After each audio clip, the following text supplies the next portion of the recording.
Good evening student, एक बार आपका फिर से स्वागत है। हम पढ़ रहे थे एप्लीकेशन ऑफ ट्रिग्नोमेट्रिक। अपन ने इसमें 9.1 एक्सरसाइज के क्वेश्चन 1 से लेकर 4 तक कंप्लीट कर लिए थे। अगला क्वेश्चन अपना क्वेश्चन नंबर 5। देखो क्वेश्चन नंबर 5 में क्या दे रखा है। A kite is flying at a height of 60 metre above the ground. एक पतंग है जो ग्राउंड से कितनी मीटर ऊंचाई पे उड़ रहा है, 60 मीटर पे। अभी अभी अभी अपनी संक्रांत गई है, मकर संक्रांति। तो आप पे अभी अभी अपन ने काफी पतंग उड़ाई होगी। तो समझो उससे रिलेटेड एक क्वेश्चन है कि एक पतंग ग्राउंड से 60 मीटर की ऊंचाई पे उड़ रहा है।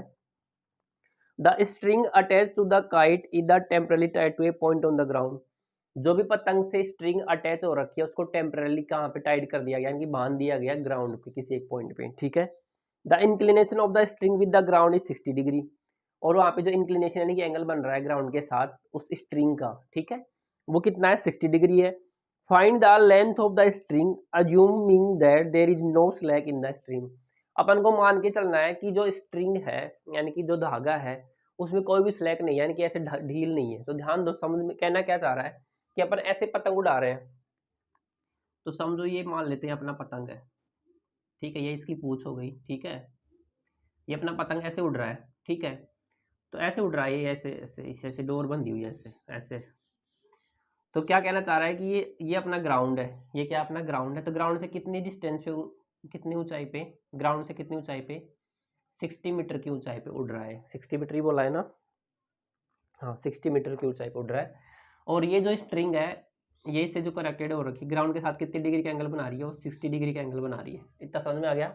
तो अपन को बताना है कि स्ट्रिंग ये वाली जो धागा बंधा हुआ है वो उसकी लेंथ कितनी है। तो ये मान लेते हैं एक्स। सिचुएशन समझ में आ गई कि ऐसे पतंग उड़ रहा है और अपन को अज्यूम करना है कि ऐसे स्लैक नहीं है, यानी कि अपने जो पतंग एक्चुअल में जो वैसे उड़ता है, ऐसे पतंग एक्चुअल में जो उड़ेगा तो जब उससे धागा बंधा होता है तो एक्चुअली में ऐसे उड़ता रहता है, ऐसे ऐसे स्लैक पड़ा होता है। तो ये अपन को अज्यूम नहीं करना है कि क्या करना है, एकदम नो कोई भी स्लैक नहीं है, यानी कि एकदम सीधा ऐसे स्ट्रेट ऐसे सीधा है। तो आपको सिचुएशन आई थिंक आपको समझ में आ गई होगी। तो अपन इसमें प्रॉपर डायग्राम बना लेते हैं, कहना क्या चाह रहा है। तो समझो ये क्वेश्चन नंबर 5 है। तो ये पतंग हो गया मान लो, ठीक है। ये ग्राउंड से कितनी ऊंचाई पे है, 60 मीटर की ऊंचाई पे है।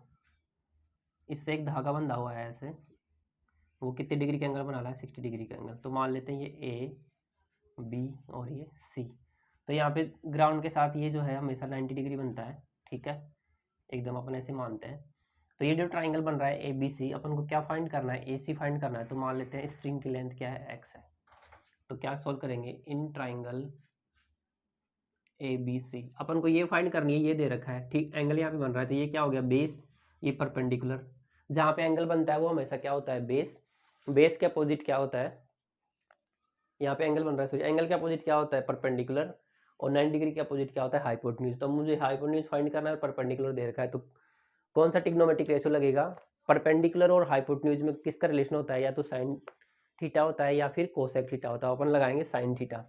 तो क्या आ जाएगा, साइन 60 डिग्री इक्वल टू आ जाएगा परपेंडिकुलर अपॉन बेस। तो परपेंडिकुलर कितना है, A B, sorry perpendicular upon hypotenuse, perpendicular upon hypotenuse है लंब बटा कर्ण। तो ए बी अपॉन में क्या आ जाएगा, ए सी।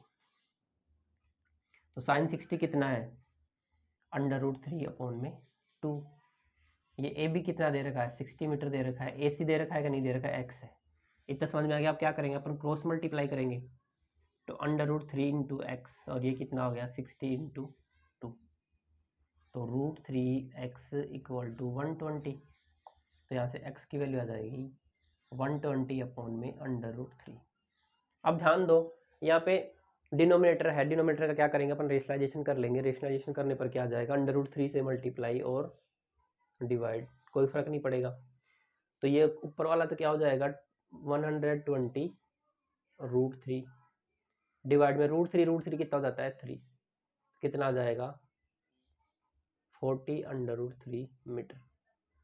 तो हैंस लास्ट में क्या लिख देंगे, hence length of string is 40 √3। तो hence length of string is 40 √3 metre. आ गया समझ में, आ गया ना, क्लियर है। चलो ठीक है। अगला ही क्वेश्चन देखो क्या दे रखा है। A 1.5 metre tall boy is standing at some distance from a 30 metre tall building. एक बिल्डिंग है वो कितनी मीटर की है, 30 मीटर की है, और एक जो बॉय है वो कितना है, 1.5 मीटर का है। ठीक है, एक 30 मीटर की बिल्डिंग है और एक लड़का कितना है, 1.5 मीटर का, वो खड़ा हुआ है बिल्डिंग के सामने। ठीक है, the angle of elevation from his eye to the top of the building increasing from 30 degree 60 degree as the walk toward the building. जैसे जैसे बिल्डिंग की तरफ बढ़ेगा तो जो एंगल ऑफ इंक्लिनेशन है उसका 30 डिग्री से कितना डिग्री चेंज हो गया, 60 डिग्री, यानी कि पहले 30 डिग्री था और फिर कितना हो गया, 60 डिग्री। ठीक है, find the height of the sorry find the distance he walk toward the building. Building की तरफ वो कितना चला, वो अपन को डिस्टेंस बतानी है। तो ध्यान दो, सिचुएशन समझो, क्या करो, सिचुएशन को समझो आप, सिचुएशन क्या कहना चाह रहा है। सिचुएशन समझो क्या कहना चाह रहा है कि मान लो ये टावर है, ये क्या है, एक टावर है। ठीक है, यहाँ पे कोई ये टावर है, कितनी ऊंचाई का है, 30 मीटर की ऊंचाई का है। इससे कुछ डिस्टेंस पे ऐसे मान लो, यहाँ पे इससे एक्स डिस्टेंस मान लेते हैं। ठीक है, ये ए बी कोई टावर है, इससे एक्स डिस्टेंस पे यहाँ पे सी पॉइंट पे कोई बॉय खड़ा हुआ है, ये जिसकी हाइट कितनी है, ये है 1.5 मीटर। ठीक है, कितनी है, 1.5 मीटर। अब इसके आंखों से एंगल ऑफ इंक्लिनेशन कितना है, इनिशियली कितना है एंगल ऑफ इंक्लिनेशन, तो एंगल ऑफ इंक्लिनेशन ऐसे बनेगा ना, ये रहा, टॉप के साथ बना रहा है। ठीक है, किसके साथ बनाएगा, टॉप के साथ, तो कितना आ जाएगा, इनिशियली कितना है, 30 डिग्री, कितना है, इनिशियली 30 डिग्री है। ठीक है, अब क्या किया, वो ऐसे चलने लग गया, ऐसे टावर की तरफ बढ़ रहा है, तो मान लेते हैं अब वो यहाँ पे आ गया, अब यहाँ पे आ गया, तो तब एंगल कितना चेंज हो गया, 30 से कितना चेंज हो गया, 60 डिग्री। सिचुएशन समझ में आ गई। तो मान लेते हैं वो कितनी डिस्टेंस ट्रेवल किया, वाई डिस्टेंस ट्रेवल किया उसने, और ये टोटल डिस्टेंस कितनी थी, एक्स।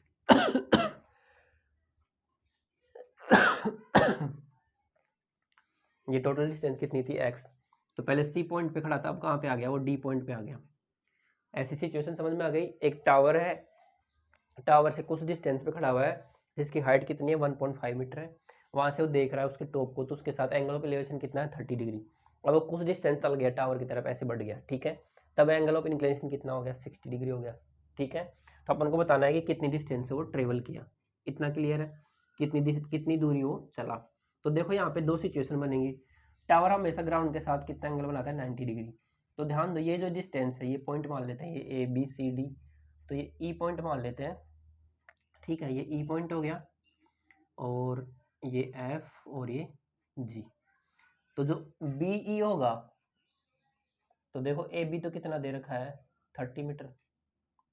ठीक है, तो जो ए ई होगा वो कितना होगा, 30 माइनस 1.5। क्यों होगा, क्योंकि देखो ये भी 1.5 है, ये 1.5 है, तो ये भी कितना होगा, 1.5, कितना आ जाएगा, 28.5 मीटर। इतना समझ में आ गया। अब दो ट्राइंगल बन रहे हैं यहाँ पे। ठीक है, कितने ट्राइंगल बन रहे हैं, एक ट्राइंगल तो ये देखो ए ई जी, और एक ट्राइंगल बनेगा ए ई एफ। तो दो ट्राइंगल बनाते हैं सबसे पहले अपन, तो सबसे पहले बनाते हैं अपन ए ई एफ, ये ए ई एफ। तो जब ए ई एफ ये वाला ट्राइंगल होगा तो ये कितना, 30 डिग्री।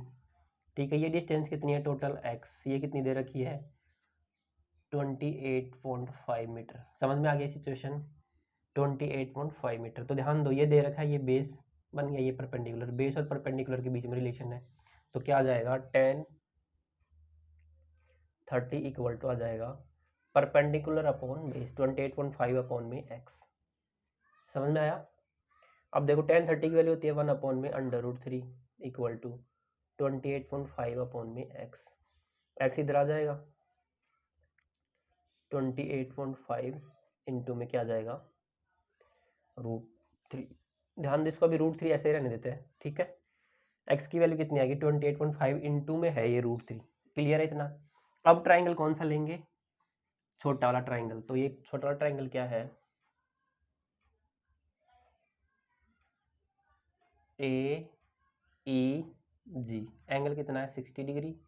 ये जो डिस्टेंस है, ये जो डिस्टेंस है वो कितनी है, ध्यान दो, ये डिस्टेंस तो y माइनस एक्स है, सॉरी x माइनस वाई, ये कितनी है x माइनस वाई है, या फिर इसको ऐसे ही रहने देते हैं अपन, x माइनस वाई है ये, ठीक है। ये कितनी है x माइनस वाई, क्योंकि ये कितनी है y है ना, तो ध्यान दो ये कितनी है 28.5। तो इसमें क्या लगेगा, ये परपेंडिकुलर दे रखा है, बेस पूछा है, तो again tan 60 equal to perpendicular upon में बेस 28.5 अपॉन बेस कितना है x माइनस वाई। ये टोटल x है ना, ये टोटल x है, उसमें से ये निकाल देंगे तो ये बच जाएगी। टोटल में से अगर y निकाल दो तो ये बचेगा, tan 60 की वैल्यू होती है √3 इक्वल टू 28.5 अपॉन में x माइनस वाई। ध्यान दो इधर मल्टीप्लाई हो जाएगा, √3 x minus y equal to 28.5। अब x की वैल्यू यहाँ से पुट कर दूंगा, इसमें x की वैल्यू कहाँ से पुट कर दूंगा, यहाँ पुट कर दूंगा, तो देखो कितना आंसर आ जाएगा, ध्यान देना अच्छे से। तो ये x की वैल्यू मैंने यहाँ से पुट कर दी, तो √3 x की वैल्यू कितनी है 28.5 इंटू में क्या है √3, ठीक है, माइनस वाई इक्वल टू 28.5। अब अंदर मल्टीप्लाई कर देते हैं इसको, समझ में आ रहा है। तो देखो कितना आ जाएगा, √3 से मल्टीप्लाई होगा पहले तो 28.5 √3 इंटू में √3, फिर √3 माइनस वाई से भी होगा, तो √3 वाई इक्वल टू कितना है 28.5। अब ध्यान दो ये √3 और √3 3 हो जाएगा, तो 28.5 इंटू में 3 माइनस √3 वाई इक्वल टू 28.5। अब ध्यान दो इसको उधर ट्रांसफर कर देता हूँ, तो माइनस का √3 y equal to 28.5 minus 28.5 into में 3। तो ध्यान दो देखो क्या आ रहा है, सिंपल कैलकुलेशन अब तो, ठीक है। ये आ गया माइनस का √3 वाई इक्वल टू 28.5 माइनस,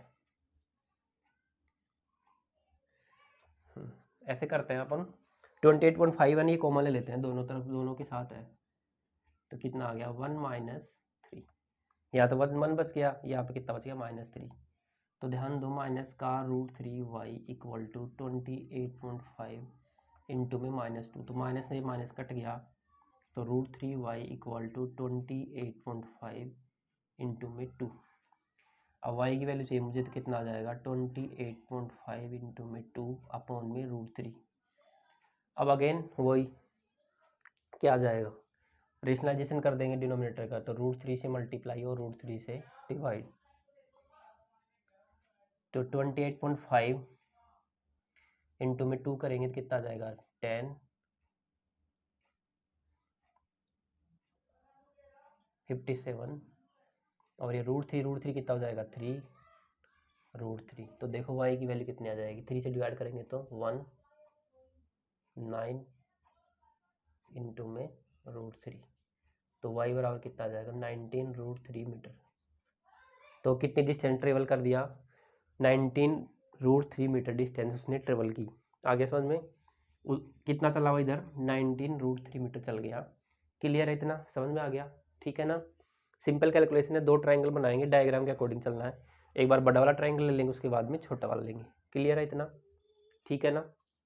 तो ये अपन ने, ये अपना था क्वेश्चन नंबर, ये क्वेश्चन नंबर 6 था, ठीक है। कौन सा क्वेश्चन था ये, क्वेश्चन नंबर 6, हाँ ये क्वेश्चन नंबर 6 था। तो 2 क्वेश्चन कर लिए अपन, यानी कि 6 तक क्वेश्चन हो गए, बाकी क्वेश्चन अपन अगले लेक्चर में करेंगे। आज के लिए बस इतना ही, थैंक यू।